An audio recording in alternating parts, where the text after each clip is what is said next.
Good morning guys. ఇవాళ మేమైతే train journey చేయబోతున్నాం అనమాట. చూడండి, ఎక్కడి నుంచి కాలేజ్కి వెళ్తాను. మార్నింగే లేచి జర్నీ చేయటం అంటే చాలా కష్టం, మీకు కూడా తెలుసు. అలా ఫ్రెష్ అయ్యి సీట్లలో కూర్చొని ట్రైన్ అలా మూవ్ అవుతుంది. మూతుంటే ఇంకా అలా మేము కూడా నిద్రపోయి లేచేలోపు స్టేజ్ కూడా వచ్చేసింది. అలా మా వాళ్ళు ఫ్రెష్ అవ్వడానికి కొంచెం ట్రై చేస్తూ వాక్ చేస్తున్నారు. అప్పుడే ఎండ కూడా బాగా వస్తుంది.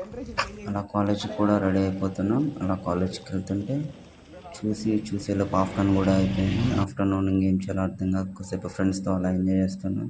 ఎందుకంటే పాత డేస్లో మేము అలానే ఎంజాయ్ చేస్తాం కాబట్టి. చూడండి, this is one type of cutout అనమాట మాకు. చూడండి, వాళ్ళని ఇలా నాకు తెలిసి ఇట్లాంటి సెలబ్రేషన్ ఎక్కడే చేస్తున్నారు. వాళ్ళని ఆ సెలబ్రేషన్ చేసాం, కొద్దిసేపు ఆట ఆడాం, ఇష్టం వచ్చినవి తిరిగాం. మొత్తం చేసేలోనే ఈవినింగ్ కూడా కంప్లీట్ అయిపోయింది. ఈవినింగ్ కంప్లీట్ అయిపోయే లోపు ఆ కాలేజ్ని ఒకసారి చూసుకొని సక్సెస్ఫుల్గా వాళ్ళు వచ్చిన పని అయితే కంప్లీట్ అయిపోయింది గాయస్. ఓకే, నెక్స్ట్ టైం ఎప్పుడు వస్తామో తెలియదు. Okay, stay tune, bye everyone.